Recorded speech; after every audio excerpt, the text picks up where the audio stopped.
12 जून 1974 जब पटना यूनिवर्सिटी के आरएसएस कार्यकर्ता अश्विनी चौबे को गिरफ्तार किया गया। अश्विनी चौबे जेपी आंदोलन के केवल सक्रिय कार्यकर्ता ही नहीं थे, बल्कि उन्होंने चीनी मिलों के घोटाले से जुड़े कांग्रेसी सरकार के दस्तावेज प्रेस को लीक किए थे। इस कारण अगले करीब 3 साल तक चौबे को फुलवारी शरीफ जेल, आरा जेल, बक्सर जेल में कैद रखा गया। इन जेलों में अश्विनी चौबे को इतना बुरी तरह पीटा गया कि वो करीब 11 महीने तक पटना मेडिकल कॉलेज में भर्ती रहे। उनकी दोनों किडनी में खराबी आ गई। गर्म तवे पर लेटाकर की गई पिटाई के निशान से सारा शरीर गंभीर रूप से जल गया। लेकिन ये अकेली अश्विनी चौबे की कहानी नहीं थी। ये आपातकाल में कांग्रेसी अत्याचारों की अनगिनत कहानियों में से मात्र एक कहानी थी। और इस घटना के ठीक 1 साल बाद 12 जून 1975 को राजनारायण बनाम इंदिरा नेहरू गांधी मामले में इलाहाबाद हाई कोर्ट ने इंदिरा गांधी को दोषी मानते हुए संसद से अयोग्य घोषित कर दिया और उनके किसी भी निर्वाचित पद पर रहने पर 6 साल के लिए प्रतिबंध लगा दिया। कोर्ट के आदेश के बाद अपनी कुर्सी छोड़ने की जगह इंदिरा गांधी ने इमरजेंसी लगाकर देश के लोकतंत्र का गला घोंटना ज्यादा बेहतर समझा और यहीं से कांग्रेस की घोषित तानाशाही यानी आपातकाल की शुरुआत हुई। इमरजेंसी इंदिरा सरकार का थोपा हुआ वो काला दौर था जब सच्चाई बताने वाली प्रेस का गला घोंटा गया, संविधान की रक्षा करने वाली न्यायपालिका के हाथ काट दिए गए, महंगाई के खिलाफ आवाज उठाने वाले छात्रों की आवाज कुचल दी गई, कुशासन का विरोध करने वाले समूचे विपक्ष को जेल में ठूंस दिया गया। और ये सब सिर्फ इसलिए चलता रहा ताकि इंदिरा गांधी के हाथ से सत्ता न जाए। इमरजेंसी के दौर में भारत की जेलों में होने वाली यातनाएं अंग्रेजी राज के काला पानी की याद दिला रही थी।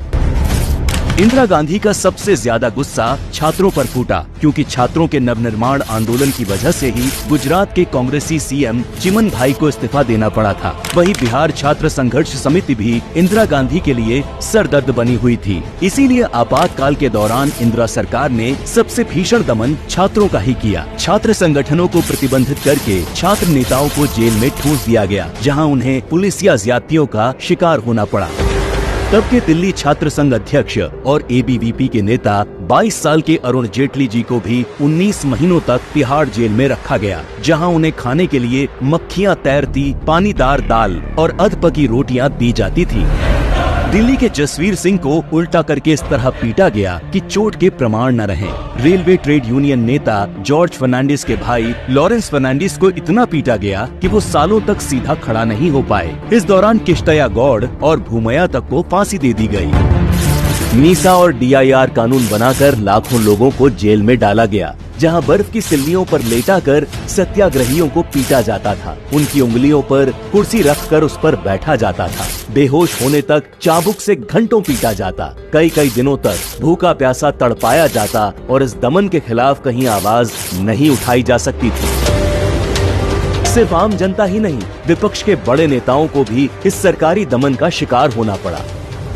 25 जून 1975 को जयप्रकाश नारायण ने दिल्ली के रामलीला मैदान में करीब 1 लाख लोगों की जनसभा को संबोधित किया, जहां उन्होंने कांग्रेसी सरकार को चुनौती देते हुए सिंहासन खाली करो की जनता आती है नारा लगाया। इस सभा से इंदिरा गांधी इतनी घबरा गईं कि तुरंत जेपी समेत सभी प्रमुख विपक्षी नेताओं को गिरफ्तार करने का आदेश देते हुए उसी रात देश पर आपातकाल थोप दिया गया। इमरजेंसी के दौरान जेपी का स्वास्थ्य तेजी से खराब होने लगा। कैद के दौरान ही उनकी दोनों किडनी खराब हो गईं और उनके इलाज में बरती गई लापरवाही आज तक जांच का विषय है। आपातकाल की वजह से जेपी की रिहाई के लिए भारत में खुलकर आंदोलन चलाना असंभव था। इसीलिए ब्रिटेन में सुरूर होदा ने जयप्रकाश नारायण की रिहाई के लिए नोबेल शांति पुरस्कार विजेता नोएल बेकर की अध्यक्षता में फ्री जेपी अभियान तक चलाया। जेपी की तरह ही वाजपेयी जी को भी आपातकाल के दौरान खराब स्वास्थ्य की वजह से कई महीनों तक एम्स में भर्ती रहना पड़ा। आगे भी लंबे समय तक वाजपेयी जी को आपातकाल के दौरान उपजी स्वास्थ्य समस्याओं से जूझना पड़ा। इसके अलावा मोरारजी देसाई, चौधरी चरण सिंह, लाल कृष्ण अडवाणी, विजय राजे सिंधिया, मुलायम सिंह यादव, महारानी गायत्री देवी, राज नारायण, जीबी कृपलानी, जॉर्ज फर्नांडिस जैसे नेताओं को आपातकाल के दौरान जेल में बंद रखा गया। इस कांग्रेसी दमन की सच्चाई दुनिया के सामने न आए, इसके लिए भारतीय प्रेस का गला घोंट दिया गया और यहाँ तक कि विदेशी पत्रकारों तक को देश निकाला दिया गया। बिना सरकारी निगरानी के अखबार एक भी लाइन नहीं लिख सकते थे। अखबारों के असली संपादक पुलिस अधिकारी बने बैठे थे।